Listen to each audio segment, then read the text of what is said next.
بسم الله الرحمن الرحيم. أتى أمر الله فلا تستعجلوه سبحانه وتعالى عما يشركون. ينزل الملائكة بالروح من أمره على من يشاء من عباده أن أنذروا أنه لا إله إلا أنا فاتقون. خلق السماوات والأرض بالحق تعالى عما يشركون. خلق الإنسان من نطفة فإذا هو خصيم مبين. والأنعام خلقها لكم فيها دفء ومنافع ومنها تأكلون. ولكم فيها جمال حين تريحون وحين تسرحون. وتحمل أثقالكم إلى بلد لم تكونوا بالغيه إلا بشق الأنفس إن ربكم لرؤوف رحيم. والخيل والبغال والحمير لتركبوها وزينة ويخلق ما لا تعلمون. وعلى الله قصد السبيل ومنها جائر ولو شاء لهداكم أجمعين. هو الذي أنزل من السماء ماء لكم منه شراب ومنه شجر فيه تسيمون. ينبت لكم به الزرع والزيتون والنخيل والأعناب ومن كل الثمرات إن في ذلك لآية لقوم يتفكرون. وسخر لكم الليل والنهار والشمس والقمر والنجوم مسخرات بأمره إن في ذلك لآيات لقوم يعقلون. وما برأ لكم في الأرض مختلفا ألوانه إن في ذلك لآية لقوم يذكرون. وهو الذي سخر البحر لتأكلوا منه لحما طريا وتستخرجوا منه حلية تلبسونها وترى الفلك مواخر فيه ولتبتغوا من فضله ولعلكم تشكرون. وألقى في الأرض رواسي أن تميد بكم وأنهارا وسبلا لعلكم تهتدون. وعلامات وبالنجم هم يهتدون. أفمن يخلق كمن لا يخلق أفلا تذكرون. وإن تعدوا نعمة الله لا تحصوها إن الله لغفور رحيم. والله يعلم ما تسرون وما تعلنون. والذين يدعون من دون الله لا يخلقون شيئا وهم يخلقون. أموات غير أحياء وما يشعرون أيان يبعثون. إلهكم إله واحد فالذين لا يؤمنون بالآخرة قلوبهم منكرة وهم مستكبرون. لا جرم أن الله يعلم ما يسرون وما يعلنون إنه لا يحب المستكبرين. وإذا قيل لهم ماذا أنزل ربكم قالوا أساطير الأولين ليحملوا أوزارهم كاملة يوم القيامة ومن أوزار الذين يضلونهم بغير علم ألا ساء ما يزرون. قد مكر الذين من قبلهم فأتى الله بنيانهم من القواعد فخر عليهم السقف من فوقهم فخر عليهم السقف من فوقهم وأتاهم العذاب من حيث لا يشعرون ثم يوم القيامة يخزيهم ويقول أين شركائي الذين كنتم تشاقون فيهم قال الذين أوتوا العلم إن الخزي اليوم والسوء على الكافرين الذين تتوفاهم الملائكة ظالمي أنفسهم فألقوا السلم ما كنا نعمل من سوء بلى إن الله عليم بما كنتم تعملون فادخلوا أبواب جهنم خالدين فيها فلبئس مثوى المتكبرين وقيل للذين اتقوا ماذا أنزل ربكم قالوا خيرا للذين أحسنوا في هذه الدنيا حسنة ولدار الآخرة خير ولنعم دار المتقين جنات عدن يدخلونها تجري من تحتها الأنهار لهم فيها ما يشاءون كذلك يجزي الله المتقين الذين تتوفاهم الملائكة طيبين يقولون سلام عليكم ادخلوا الجنة بما كنتم تعملون هل ينظرون إلا أن تأتيهم الملائكة أو يأتي أمر ربك كذلك فعل الذين من قبلهم وما ظلمهم الله ولكن كانوا أنفسهم يظلمون فأصابهم سيئات ما عملوا وحاق بهم ما كانوا به يستهزئون وقال الذين أشركوا لو شاء الله ما عبدنا من دونه من شيء نحن ولا آباؤنا ولا حرمنا من دونه من شيء كذلك فعل الذين من قبلهم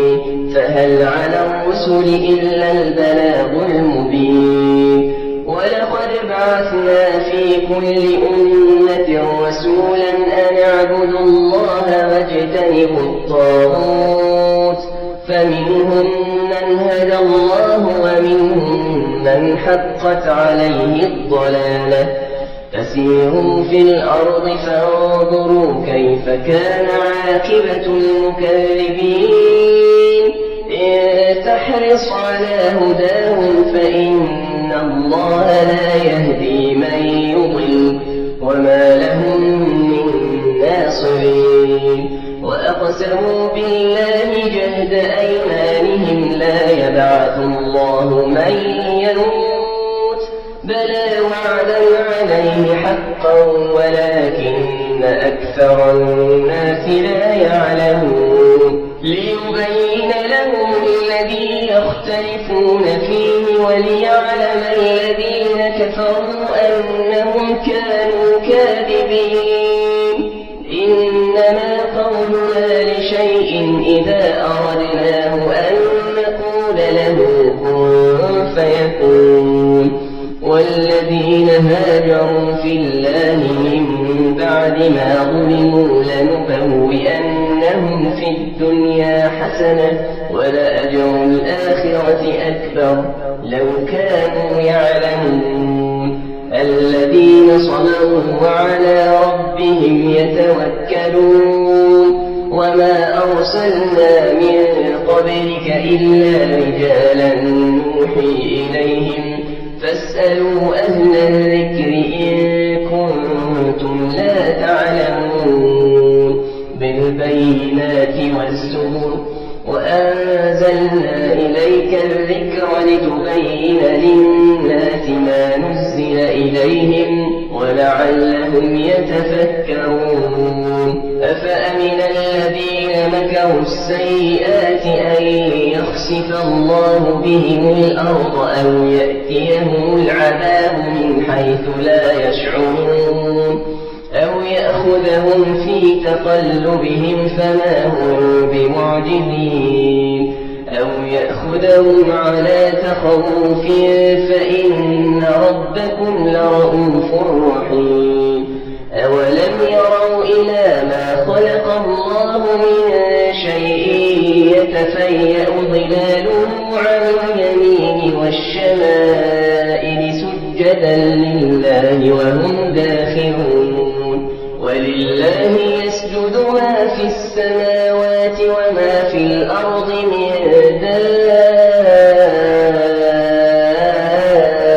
دابة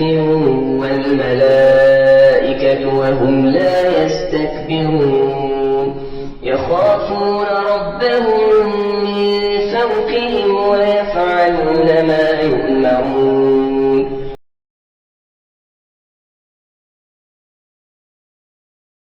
وقال الله لا تتخذوا إلهين اثنين إنما هو إله واحد فإياي فارهبون وله ما في السماوات والأرض وله الدين واصبا أفغير الله تتقون وما بكم من نعمة فمن الله ثم إذا مسكم الضر فإليه تجأرون ثم إذا كشف الضر عنكم إذا فريق منكم بربهم يشركون ليكفروا بما آتيناهم فتمتعوا فسوف تعلمون ويجعلون لما لا يعلمون نصيبا مما رزقناهم تالله لتسألن عما كنتم تفترون ويجعلون لله البنات سبحانه ولهم ما يشتهون وإذا بشر أحدهم بالأنثى ظل وجهه مسودا وهو كظيم يتوارى من القوم من سوء ما بشر به أيمسكه على هون أم يدسه في التراب ألا ساء ما يحكمون للذين لا يؤمنون بالآخرة مثل السوء ولله المثل الأعلى وهو العزيز الحكيم ولو يؤاخذ الله الناس بظلمهم ما ترك عليها من دابة ولكن يؤخرهم إلى أجل مسمى فإذا جاء أجلهم لا يستأخرون ساعة ولا يستقدمون ويجعلون لله ما يكرهون وتصف ألسنتهم الكذب أن لهم الحسنى لا جرم أن لهم النار وأنهم مفرطون تالله لقد أرسلنا إلى أمم من قبلك فزين لهم الشيطان أعمالهم فهو وليهم اليوم ولهم عذاب أليم وما أنزلنا عليك الكتاب إلا لتبين لهم الذي اختلفوا فيه وهدى ورحمة لقوم يؤمنون والله أنزل من السماء ماء فأحيا به الأرض بعد موتها إن في ذلك لآية لقوم يسمعون وإن لكم في الأنعام لعبرة نسقيكم ما في بطونه من بين فرث ودم لبنا خالصا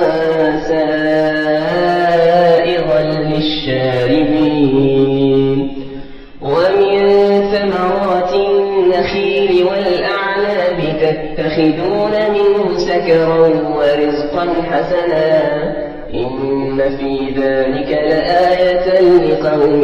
يعقلون وأوحى ربك إلى النحل أن اتخذي من الجبال بيوتا ومن الشجر ومما يعرشون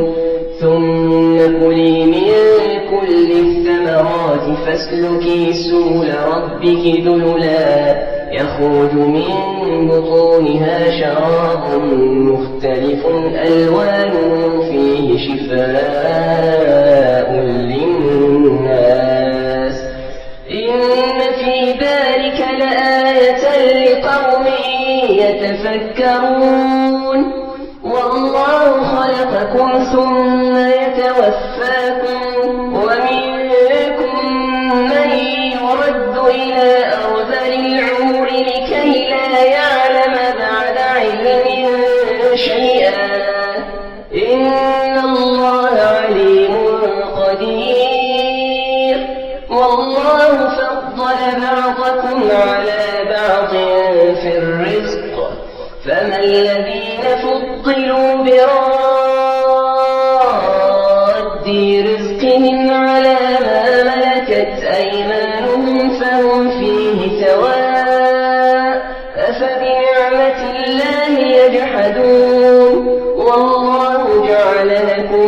من أنفسكم أزواجا وجعل لكم من أزواجكم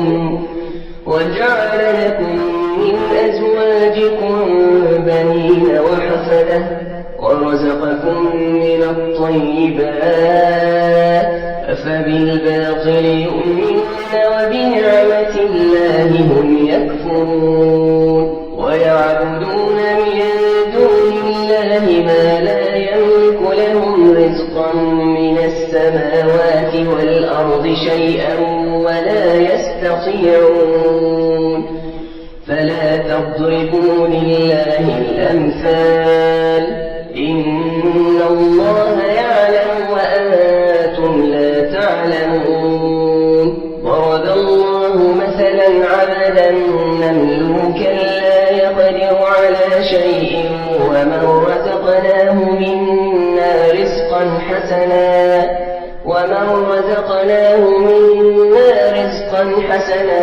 فهو ينفق منه سرا وجهرا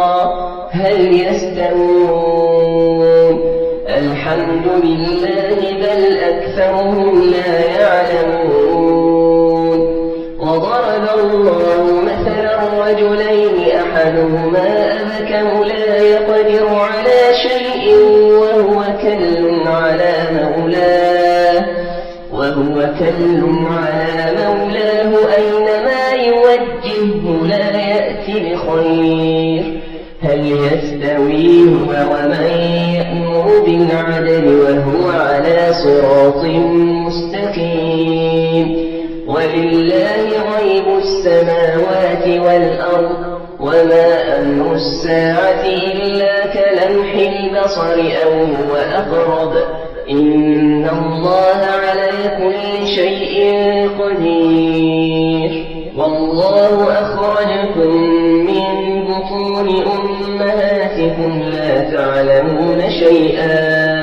وجعل لكم السمع والأبصار والأفئدة لعلكم تشكرون ألم يروا إلى الطير مسخرات في جو السماء ما يمسكهن إلا الله إن في ذلك لآيات لقوم يؤمنون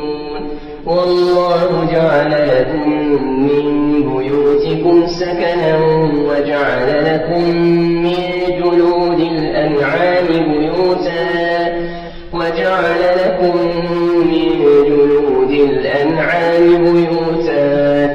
تستخفونها يوم ضعنكم ويوم إقامتكم ومن أصوافها وأوبارها وأشعارها أثاثا ومتاعا إلى حين والله جعل لكم مما خلق ظلالا وجعل لكم من الجبال أكنانا وجعل لكم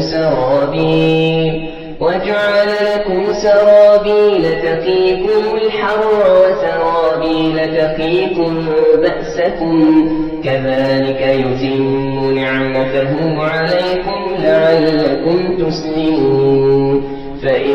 تولوا فإنما عليك البلاغ المبين يعرفون نعمة الله ثم ينكرونها وأكثرهم الكافرون ويوم نبعث من كل أمة شهيدا ثم لا يؤذن للذين كفروا ولا هم يستعتبون وإذا رأى الذين ظلموا العذاب فلا يخفف عنهم ولا هم ينظرون وإذا رأى الذين أشركوا شركاءهم قالوا ربنا هؤلاء شركاؤنا الذين كنا ندعو من دونك فألقوا إليهم القول إنكم لكاذبون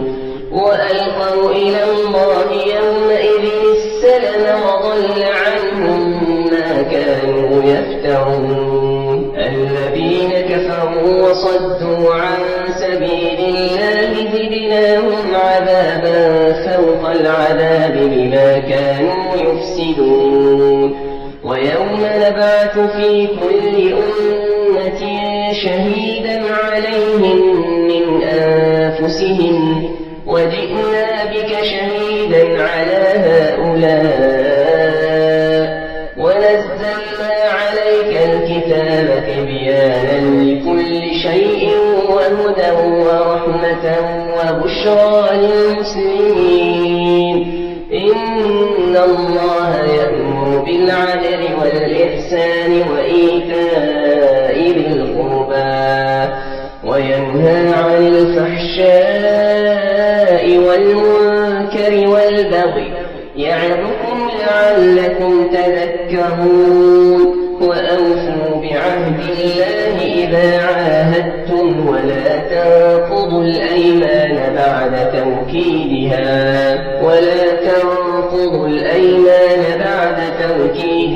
وقد جعلتم الله عليكم كفيلا إن الله يعلم ما تفعلون ولا تكونوا كالتي نقضت غزلها من بعد قوة أنكاثا تتخذون أيمانكم دخلا بينكم أن تكون أمة هي أربى من أمة إنما يبلوكم الله به وليبينن لكم يوم القيامة ما كنتم فيه تختلفون ولو شاء الله لجعلكم أمة واحدة ولكن يضل من يشاء ويهدي من يشاء ولتسألن عما كنتم تعملون ولا تتخذوا أيمانكم دخلا بينكم فتزل قدم بعد ثبوتها وتذوقوا السوء بما صددتم عن سبيل الله ولكم عذاب عظيم ولا تشتروا بعهد الله ثمنا قليلا إنما عند الله هو خير لكم إن كنتم تعلمون ما عندكم ينفد وما عند الله باق ولا صبروا أجرهم بأحسن ما كانوا يعملون من عمل صالحا من ذكر أو أنثى وهو مؤمن فلنحيينه حياة طيبة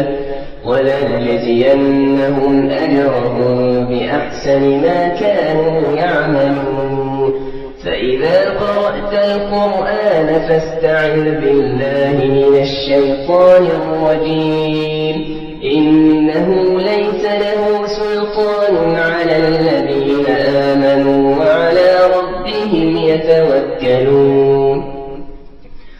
إنما سلطانه على الذين يتولونه والذين هم به مشركون وإذا بدلنا آية مكان آية والله أعلم بما ينزل قالوا إنما آت مفتر بل أكثرهم لا يعلمون قل نزله روح القدس من ربك بالحق ليثبت الذين آمنوا وهدى وبشرى للمسلمين ولقد نعلم أنهم يقولون إنما يعلمه بشر لسان الذين يلحدون إليه أعجمي وهذا لسان عربي مبين إن الذين لا يؤمنون بآيات الله لا يهديهم الله ولهم عذاب أليم إنما يفتري الكذب الذين لا يؤمنون بآيات الله وأولئك هم الكاذبون ما كفر بالله من بعد إيمانه إلا من أكره وقلبه مطمئن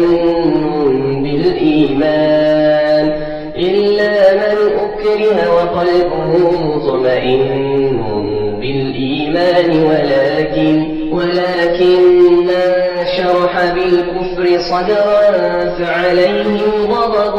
من الله ولهم عذاب عظيم ذلك بأنهم استحبوا الحياة الدنيا على الآخرة وأن الله لا يهدي القوم الكافرين أولئك الذين طبع الله على قلوبهم وسمعهم وأبصارهم وأولئك هم الغافلون لا جرم أنهم في الآخرة هم الخاسرون ثم إن ربك للذين هاجروا من بعد ما فتنوا ثم جاهدوا وصبروا إن ربك من بعدها لغفور رحيم يوم تأتي كل نفس تجادل عن نفسها وتوفى كل نفس ما عملت وهم لا يظلمون وضرب الله مثلا قرية كانت آمنة مطمئنة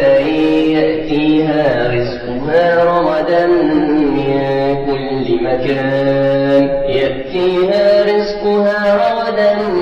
من كل مكان فكفرت بأنعم الله فأذاقها الله لباس الجوع والخوف بما كانوا يصنعون ولقد جاءهم رسول منهم فكذبوا فأخذهم العذاب وهم ظالمون فكلوا مما رزقكم الله حلالا طيبا واشكروا نعمة الله إن كنتم إياه تعبدون إنما حرم عليكم الميتة والدم ولحم الخنزير وما أهل لغير الله به فمن اضطر غير باغ ولا عاد فإن الله غفور رحيم ولا تقولوا لما تصفون تصف ألسنتكم الكذب هذا حلال وهذا حرام لتفتروا على الله الكذب إن الذين يفترون على الله الكذب لا يفلحون متاع قليل